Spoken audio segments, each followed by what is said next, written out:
ചില സൺഡേകൾ ഒരു നോസ്റ്റ് ഡേ ആണെന്ന് പറഞ്ഞു കഴിഞ്ഞാൽ നിങ്ങളും ശരിവയ്ക്കും അല്ലേ? ഇന്ന് അങ്ങനെയാണ്.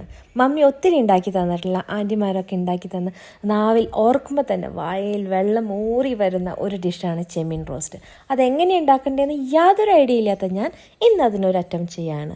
എന്നും സ്ഥിരം ചെയ്യുന്ന പോലെ തന്നെ ഉള്ളി, പച്ചമുളക്, വെളുത്തുള്ളി ഇതെല്ലാം എണ്ണയിലിട്ടൊന്ന് കശിപ്പിച്ച് ചെയ്തതിന് ശേഷം നമ്മുടെ പാവങ്ങളായ മല്ലിപ്പൊടി, മുളക് പൊടി, മഞ്ഞൾപ്പൊടി, ഇച്ചിരി മസാലപ്പൊടിയും കൂടി ഇട്ട് അതിനൊന്ന് ഇങ്ങനെ കുച്ചു ചെയ്തതിന് ശേഷം അരച്ച് വെച്ചിട്ടുള്ള ഇത്തിരി തേങ്ങപ്പൊടി അതിലേക്ക് ഇട്ട് കുറച്ച് തക്കാളികളും 2 കപ്പ് വെള്ളം ഒഴിച്ച് ആ സോസ് ഒന്ന് റിഡക്ഷൻ ചെയ്തതിന് ശേഷം മുൻകൂട്ടി പാൻ ഫ്രൈ ചെയ്ത് വെച്ചിട്ടുള്ള ചെമ്മീൻ അതിലൊന്ന് ഇട്ട് അതിനിങ്ങനെ വരട്ടി എടുത്ത് കഴിഞ്ഞ് അതിൻ്റെ ഒപ്പം ഇത്തിരി ചോറും കൂടി കിട്ടി കഴിക്കുമ്പോൾ മക്കളെ ഹൊയ്യോ ഒന്നൊന്നര ടേസ്റ്റാണ് കേട്ടോ.